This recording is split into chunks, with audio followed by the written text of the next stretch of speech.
mademoiselle, monsieur, bienvenue à Metro News. Voici les principaux titres qui seront développés aujourd'hui. Les deux gangs alliés qui contrôlent le sud de la capitale ont annoncé une trêve d'1 mois dans les kidnappings. Les conditions de cette trêve, décidées par les gangs de Grand Ravine et Village de Dieu, ne sont pas connues.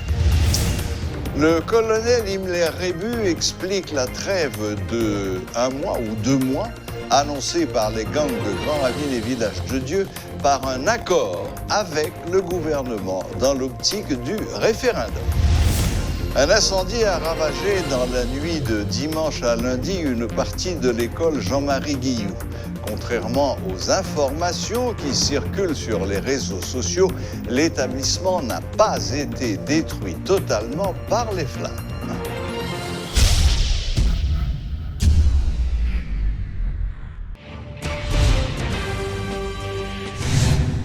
Une conférence de presse s'est tenue aujourd'hui à la primature à laquelle assistait l'un de nos reporters, Jean-Jules Desaugustes.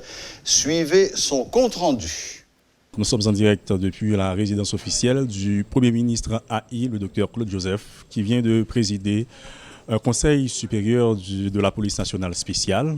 Pourquoi spécial? Parce qu'à côté de la présence des ministres faisant partie du CSPN, notamment le ministre de l'Intérieur et des collectivités territoriales, le ministre de la Justice et de la Sécurité publique, à côté de la présence du directeur général de la police nationale également, il y a eu la présence des directeurs départementaux de la police nationale d'Haïti, donc qui ont pris part à ce CSPN spécial.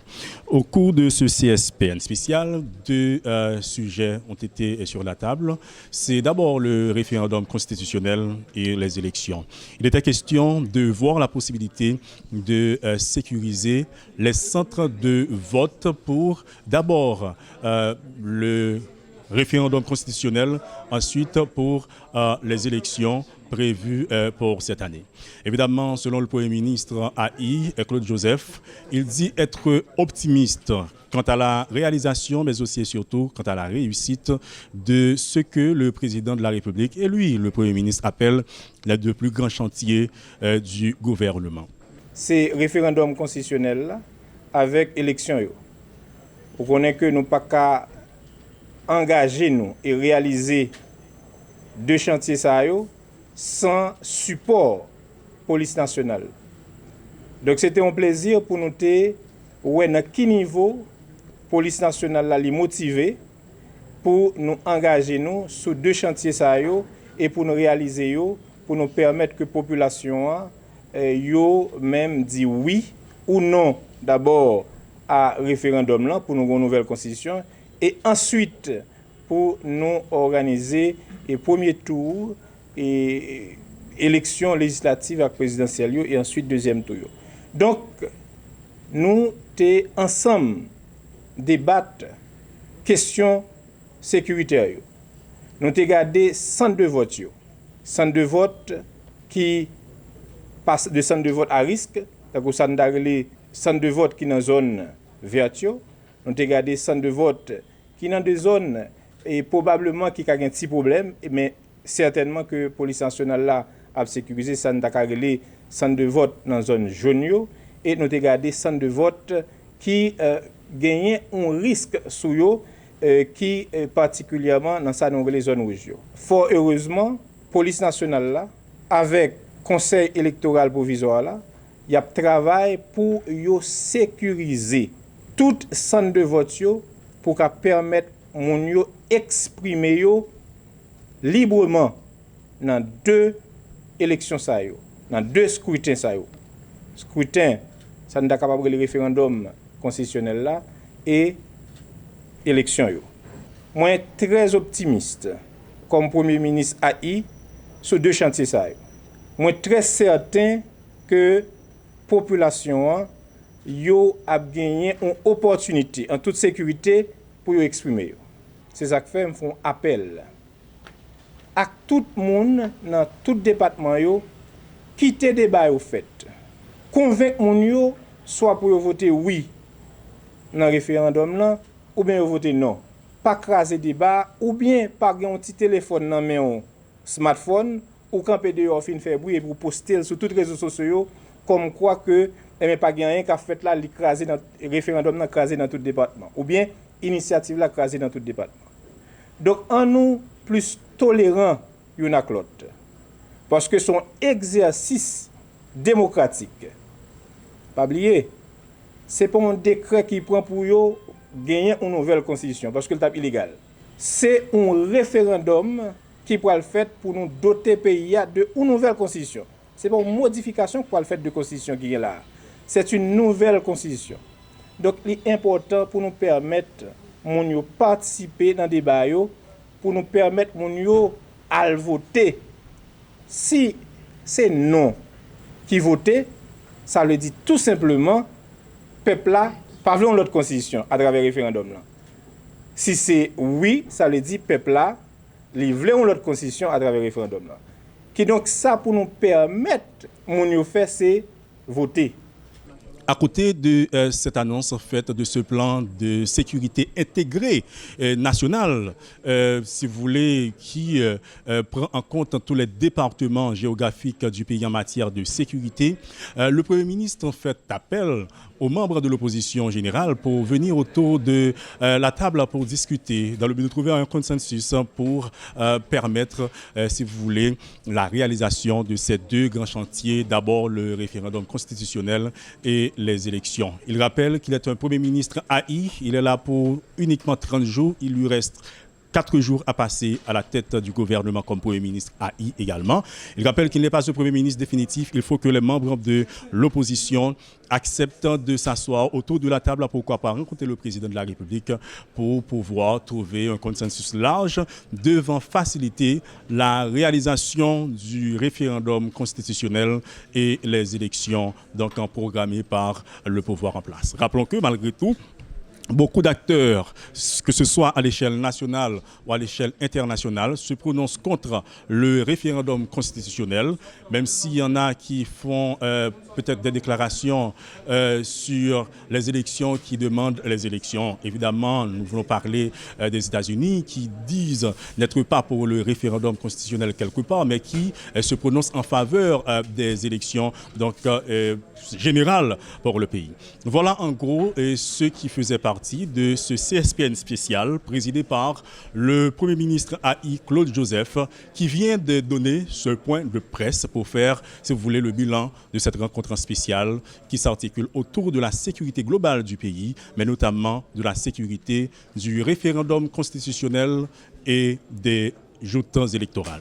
C'était Elécy Diolassin et Jean-Jules Desaugustes pour Télémétropole.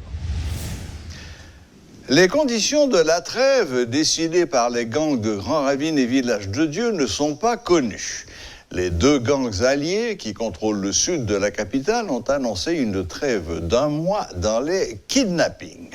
La Commission nationale de désarmement, démobilisation et réinsertion, CNDDR, a été en première ligne des négociations ayant abouti à cette trêve.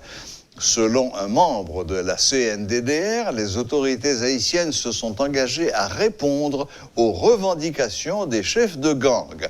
Le plan d'action de la CNDDR sera financé et exécuté. Ce plan prévoit entre autres la réinsertion des bandits. Au cours des dernières années, les chefs de gang ont exigé la réalisation d'infrastructures pouvant permettre l'accès aux services sociaux de base. On notera toutefois que les bandits redoutent un cloisonnement de leur quartier par l'installation de containers. Cette menace aurait infléchi la position des chefs de gang. Deux des chefs de gang les plus importants du pays, Tilapli et Iso de Village de Dieu et de Grand Ravine, ont annoncé une trêve du kidnapping qui doit durer 1 mois. L'annonce a surpris tout le monde. Certains parlent d'un accord qui aurait eu entre les autorités et les 10 chefs de gang, et ce, dans l'optique de la tenue du référendum. Pour en parler, nous avons avec nous ce soir le colonel Rébu du Gré. Bonsoir, colonel Rébu. Bonsoir Serge et bonsoir à tout le monde. Colonel, comment interprétez-vous cette annonce de trêve dans les kidnappings? Bon, une annonce d'une extrême gravité qui nous impose la dure réalité de l'interrelation entre le banditisme qui impose sa loi à toute la population et le pouvoir, les gens qui sont au pouvoir d'État. C'est une chose d'une extrême gravité. À plusieurs occasions, ils nous ont donné des signes très clairs de cette liaison. Et quand nous disons le pouvoir d'État, nous ne parlons pas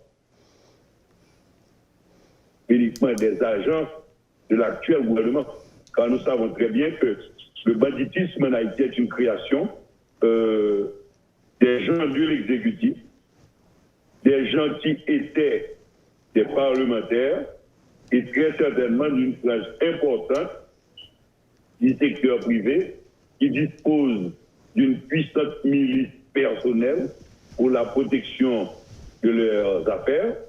Donc il y a une sorte de liaison entendue au plus haut sommet de l'État pour brimer la population. Et quand les liaisons d'échange d'argent au plus haut sommet ne sont pas très fluides, c'est la population qui, à travers le kidnapping, cotise pour pouvoir payer les bandits. Donc, c'est une révélation d'une extrême gravité que nous soyons dirigés par des gens qui, au lieu de combattre le banditisme, se trouvent en liaison continue avec ceux-là qui pensent ouvrir toute la population. Bon, ce sont des accusations très graves que vous portez là, car vous mettez en cause non seulement les autorités gouvernementales, mais d'anciens parlementaires, ainsi que, apparemment, le secteur privé des affaires. Cela dit... Nous savons très bien que ce qui se passe dans les rues, les gens qui terrorisent la population, n'ont aucun moyen de pouvoir commander des armes, de pouvoir s'alimenter en munitions de manière continue, oui, sans être inquiétés par l'État qui était là pour protéger la population. L'État est coupable par action ou par omission, parce que c'est pour ça qu'ils sont payés, pour protéger la population de toutes ses composantes, parce que ce que nous sommes en train de vivre est imposé à des vieillards, est imposé à des femmes enceintes, est imposé à des enfants qui, sur le chemin de l'école, restent accolés aux jupes de leur mère tant que la peur a pénétré toute la société haïtienne. Donc l'État est responsable par action ou par omission. Oui. Bon, j'imagine malgré tout que les habitants de Martissan et des zones environnantes doivent quand même pousser un ouf de soulagement, car ce sont les deux chefs de gang les plus importants de cette zone, et de savoir que s'ils tiennent parole et s'ils arrivent à imposer leur volonté, on pourra, les gens qui vont vers le sud pourront traverser Martissan et sans trop caissoter, que les enfants pourront retourner à l'école et que le soir, les gens pourront rentrer chez eux sans risquer de se faire kidnapper. J'imagine que pour eux, les habitants de Martissan, en tout cas, ça doit être une bonne nouvelle. C'est une triste bonne nouvelle. Ouais. Et là, on est dans le cadre d'une inversion de l'autorité de l'État, où ce sont les bandits qui commandent, ce sont les bandits qui décident in fine, parce que tout ce que nous avons enduré pendant toute cette année, et que ce soit les bandits qui aient décidé, même si c'est après une entente avec les délégués du pouvoir, pour que justement cette population puisse avoir un ouf, je crois que c'est le summum de l'indignité, c'est le summum de de la vraie peur par rapport à la situation qui existe et qui nous est imposée. Oui, parce que la CNDDR a quand même fait savoir qu'ils avaient joué un rôle important dans cette décision des chefs de gang. Oui, c'est ce que je disais, parce que CNDDR est une entité étatique. Oui. Donc voilà que il y a des responsabilités d'État. Nous avons que la trêve, ce petit répit dont pourra jouir la population, vient d'une entente avec les bandits. Autant carrément remettre le pouvoir aux bandits. Parce que l'État est distinct du banditisme. L'État est supposé s'interposer entre les bandits et la population. Mais quand l'État se met, les représentants de l'État se mettent avec les bandits, alors là vraiment on est dans un cas désespéré. On a toujours su que le banditisme est un politique pour garder justement les gens aux mains sales, aux mains impures au niveau du pouvoir d'État en Haïti. Et je lisais cet après-midi le tweet de Amélie Baron par rapport aux confidences qui lui ont été faites par l'une des religieuses qui ont été kidnappées. Eh bien, vraiment, on est dans un cas extrêmement grave en Haïti. Oui, d'autant plus qu'il s'agit d'un répit qui est géographiquement très limité. Vous venez de faire allusion à la religieuse kidnappée. Ce gang-là ne s'est pas manifesté. Les 400 Maroso n'ont absolument pas annoncé qu'ils allaient eux aussi faire trêve. Peut-être qu'il va falloir demander aussi à cet ancien député reconnu pour être le patron des 400 Maroso qu'il négocie une trêve pour les gens de la Croix des Bouquets. Si cela avait été fait, peut-être que l'inspecteur n'aurait pas trouvé la mort au bout du week-end. Oui, c'est vrai. C'est vrai. Bon, Monsieur Rébu,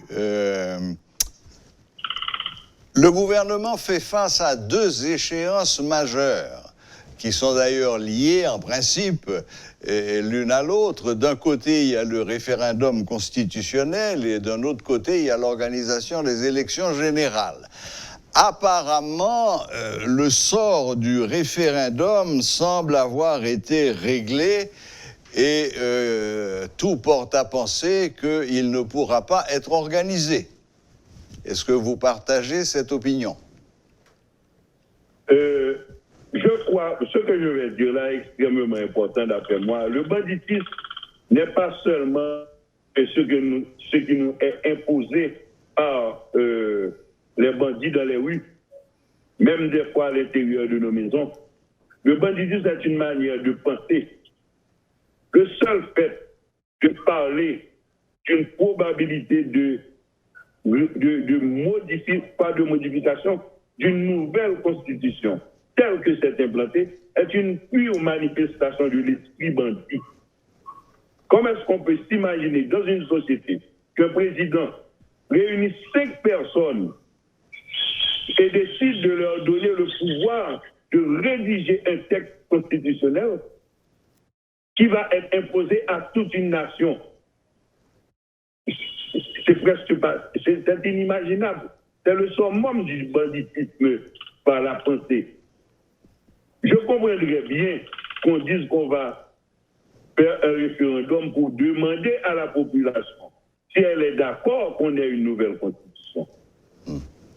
Mais rédiger un texte par 5 personnes qui doivent être aujourd'hui déclassées de notre considération citoyenne et imposer la totalité du texte comme un acte référendaire, vraiment il faut être ou bien fou, ou bien être convaincu d'être un bandit à la tête de l'État pour le penser comme ça, pour le réaliser comme ça. Maintenant, il est évident que l'opposition a passé plus de 3 ans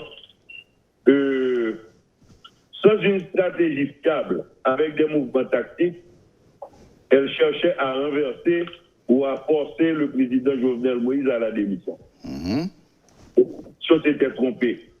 Mais je crois que c'est le pouvoir qui a choisi la date pour permettre à l'opposition d'atteindre son objectif. Parce que j'ai l'intime conviction que si cette affaire-là est maintenue, la population qui aujourd'hui a un devoir de se rébeller, a un devoir de révolte, choisir à ce jour que cette prétendue affaire de référendum pour se rébeller globalement sur tout le territoire de la République. Parce que c'est inacceptable ce que l'on tente de nous imposer comme citoyens et citoyennes de ce pays.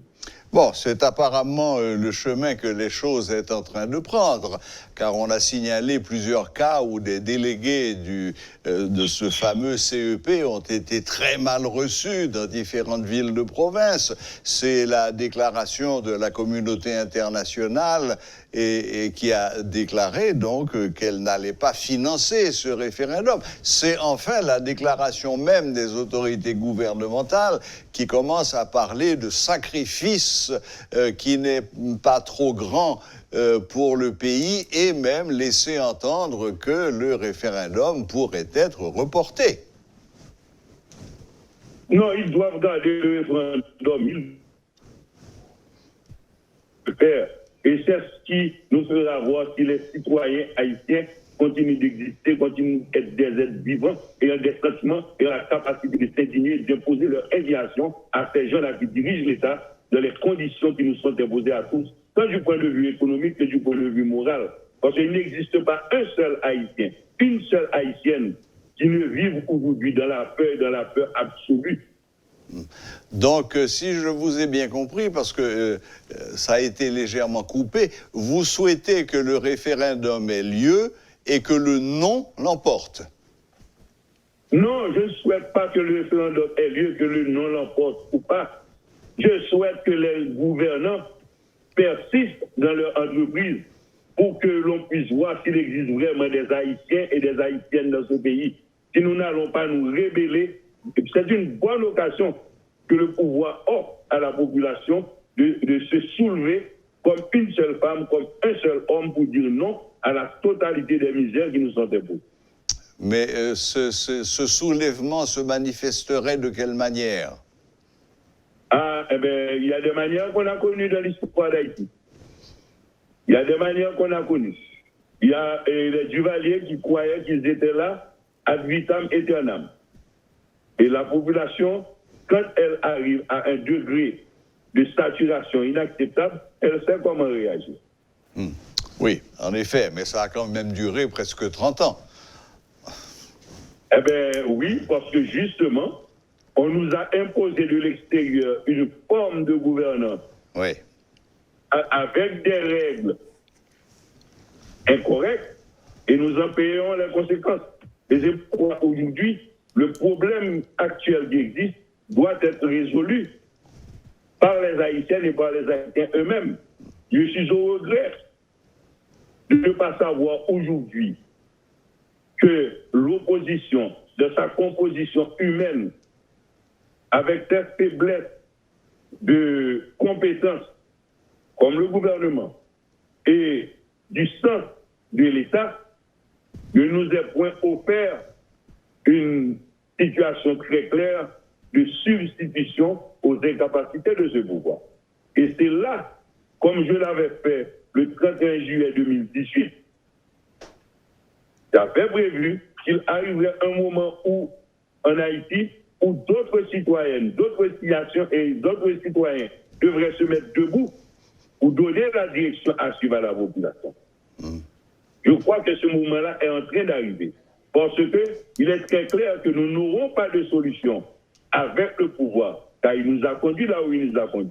Mais il n'est pas évident non plus que l'opposition dans sa composante humaine actuelle est la bonne solution pour une gouvernance différente. Très bien. Colonel Rébu, on va rapidement aborder, mais très rapidement, parce que ça fait déjà un moment que nous discutons, nous allons aborder 2 points très rapidement. D'abord, est-ce que vous croyez que les élections auront lieu? Je ne parle plus du référendum, mais des élections. Bon, le président Jovenel Moïse peut toujours organiser des élections avec ses amis, mais je ne pense pas que seul responsable politique s'habituerait à participer à une plaisanterie et pareil. Donc, pour organiser des élections, ce n'est pas impossible. Comme le référendum, on peut toujours insister, on peut toujours essayer d'organiser les élections, Mais nous savons que des partis politiques dignes et dans le sens de l'État ne participeraient jamais à une telle comédie. Bon, très bien, voilà qui est clair. Le dernier point, enfin, il est question de la formation d'un nouveau gouvernement. D'ailleurs, il est prévu ce soir que Monsieur le Premier ministre AI fasse une conférence de presse. On ne connaît pas encore le thème, mais ce sera peut-être pour annoncer un nouveau gouvernement. Est-ce que vous avez été consulté? Est-ce que vous avez été approché? Et qu'est-ce que vous pensez de cette possibilité d'avoir un nouveau gouvernement? En Haïti, les gens qui sont dans la politique savent quand et sur quel sujet me contacter. Les sujets sur lesquels ils ont déjà la réponse, liés à mon sens de l'État, à mon sens du respect de la personne humaine, ils savent très bien qu'il y a des sujets qu'on ne peut pas m'apporter. Il y a très clairement la possibilité, tout le pouvoir que le président Jovenel Moïse peut choisir des gens. D'ailleurs, il l'a fait à plusieurs reprises pour former un gouvernement. Il peut toujours former un gouvernement avec des gens partageant ses points de vue. Moi, je ne partage pas la forme de gouvernance qui est dans la tête du président, donc je ne peux pas être un coéquipier, et les gens savent des sujets sur lesquels je peux être contacté et ceux-là sur lesquels je ne peux pas être contacté. Ils connaissent déjà mes... Eh bien, voilà qui est très clair. Colonel Rébu, il ne me reste plus qu'à vous remercier de nous avoir accordé un peu de votre temps, même si c'est par visioconférence. Merci beaucoup et bonne fin de soirée. Ça a été un plaisir et je dis à tout le monde, ne désespérez pas. Leslie Jules a prêté serment ce lundi comme substitut du commissaire du gouvernement auprès de la Cour de cassation, en dépit du désaccord affiché par le ministère public en la personne de Maître Carvès-Jean, commissaire du gouvernement. Maître Carvès-Jean s'est opposé à la décision du président de la Cour de cassation, Maître René Sylvestre, de ne recevoir que la prestation de serment d'un seul des prétendants à ce poste. Ministère public, c'est vous. Le ministère public, Monsieur le Président, demande la parole. Ministère public, c'est vous. Sans quoi, je vais opposer à cette prestation de serment. Si vous opposez à la prestation de serment, je vais désigner, selon le vœu de l'article 28 du décret du 22 août 1995, je vais désigner un juge pour remplir le rôle du ministère public. Asseyez-vous, ministère public. Mais c'est la Cour. Prêtez serment. Je jure d'observer la Constitution, d'appliquer dans l'exercice de mes fonctions les lois en vigueur, d'aider à la distribution d'une saine et impartiale justice et de me conduire en tout comme un digne et loyal magistrat. Merci, magistrat. Cette prestation de serment a lieu à un moment où nous avons l'impérieuse obligation de renforcer la Cour de cassation tant au niveau de la magistrature assise que debout. Comme je l'ai toujours répété, la Cour de cassation doit envoyer des signaux clairs au système judiciaire dans son ensemble. Les magistrats de la Cour de cassation doivent être des magistrats diligents, compétents, honnêtes et surtout indépendants de toute personne physique et morale, tant de la société civile que des entités étatiques. En ce sens, je ne peux que me réjouir de l'arrivée d'un nouveau substitut commissaire au parquet près la Cour de cassation. Surtout, il s'agit d'un magistrat qui connaît bien la fonction du parquetier pour avoir dirigé le parquet près le tribunal de première instance de Saint-Marc, du Cap-Haïtien d'Aquin à titre de commissaire du gouvernement et pour avoir été substitut commissaire du gouvernement au cours d'appel des Gonaïves pendant 5 ans et de Port-au-Prince pendant 3 ans.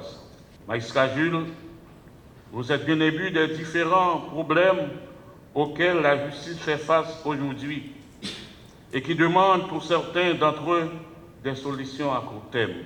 Je suis certain que la décision de vous nommer au parquet près la Cour de cassation à titre de commissaire du gouvernement résulte d'une bonne analyse de la réalité quotidienne au parquet et est intervenue pour satisfaire des besoins spécifiques liés à la nécessité d'augmenter le rendement judiciaire. Dans ce contexte, je vous demande de mettre tout votre poids dans la balance pour aider le parquet à être de plus en plus efficace dans la gestion et le traitement des dossiers. À ce titre, vous donnerez l'exemple de la ponctualité et vous encouragerez vos collègues à se mettre beaucoup plus disponibles pour les travaux de la Cour. Vous traitez les dossiers qui vous seront distribués avec diligence et compétence. Vos réquisitoires, vos conclusions devront être remis à temps et laisser apparaître au grand jour vos profondes connaissances du droit haïtien. Contrairement aux informations qui circulent sur les réseaux sociaux, l'école Jean-Marie Guillou n'a pas été détruite par les flammes. Cependant, les bureaux des premiers et deuxièmes cycles fondamentaux, ainsi que la librairie et l'infirmerie de l'institution, ont été ravagés par un incendie le vendredi 7 mai dernier dans l'après-midi. Une libraire s'en est sortie brûlée au premier degré lors de la propagation de ce feu dont l'origine, selon les responsables de l'établissement scolaire, est due à un court-circuit. Suite à l'intervention des sapeurs-pompiers, le feu a été maîtrisé à temps, ont affirmé les interrogés. Suivez ce reportage de Rudolf Pierre-Louis. Il ne s'agit pas d'un incendie criminel, à en croire les témoignages de certains responsables présents vendredi dernier, jour où il s'est déclaré à l'école Jean-Marie Guillou, située à la rue Monseigneur Guillou. Rencontré sur place, plus de 3 jours après, l'une des membres de la direction explique comment le feu s'est propagé. On dirait que c'est un court-circuit, parce que là, nous avons des batteries inverteurs là, nous sommes vraiment dans un état déplorable. Il faut mettre du feu, c'est là, nous pensons du feu à sortir là, dans zone batterie là. Il n'y a pas eu de mort, mais un employé travaillant aux archives de l'école a été légèrement brûlé. Son état est en voie d'amélioration, confirment les responsables. Les dégâts sont importants et le pire a été évité grâce à l'intervention des sapeurs-pompiers, notamment ceux de Delma. L'employé interrogé dresse un bilan partiel. Dans le côté librairie, tu as un uniforme, tu as un tissu pour les gens qui t'a pas confirmé, ça qui est communien, logo l'école, initial l'école là. Donc tout ça, livre, en pile livre, imprimante, ordinateur, serveur l'école là, c'est là dans le bloc librairie. Donc tout ça parti en fumée net et puis infirmerie là. Derrière là, toute bagarre dans le perdu. Créée en 1864, cette école congréganiste en dessert la communauté haïtienne depuis plus d'un siècle et demi. Détruite par le séisme du 12 janvier et reconstruite quelques mois plus tard suivant les normes parasismiques, c'est la première fois depuis sa fondation qu'elle subit un incendie, raconte la responsable pédagogique. Bon, en partie, parce que serveur l'école là dans la librairie, nous sommes obligés à jouer un programmeur là et avec un nouveau boîtier pour capable balancer nous remettre nous sous système non et puis nous te gain backup tout nous te gain des mises à jour que nous te fait donc avec ça on a récupéré tout ça perdu. De la première année jusqu'à la 9e année fondamentale, les salles de classe n'ont subi aucun dommage. De nombreux écoliers étaient encore présents lors de l'incendie, mais heureusement, il n'y a pas eu de victimes grâce à la vigilance des professeurs et des membres de la direction. Par contre, la zone reste un sujet de grande préoccupation à cause des tirs nourris qui sont entendus dans les parages à longueur de journée. Une situation qui semble n'étonner personne. En partie, ça n'a pas un impact sur nous. Là, c'est très grave. Nous n'avons pas effectif, nous sommes supposés gagner, mais nous fonctionnons tout le temps. Contrairement aux informations qui circulent sur les réseaux sociaux faisant état de l'incendie qui a ravagé totalement l'école congréganiste Jean-Marie Guillou, ce n'est pas le cas. C'est juste une partie du bâtiment qui a été incendiée et, selon les responsables, cet incendie n'aura pas grand impact sur le fonctionnement de l'école car, ont-ils affirmé, les cours reprendront dès ce mardi 11 mai. Paul Léel et Rudolf Pierre-Louis portée des métropoles. Voilà, la boucle est bouclée. Merci de nous rester fidèles. Très bonne semaine à toutes et à tous et à la prochaine, même heure, même chaîne.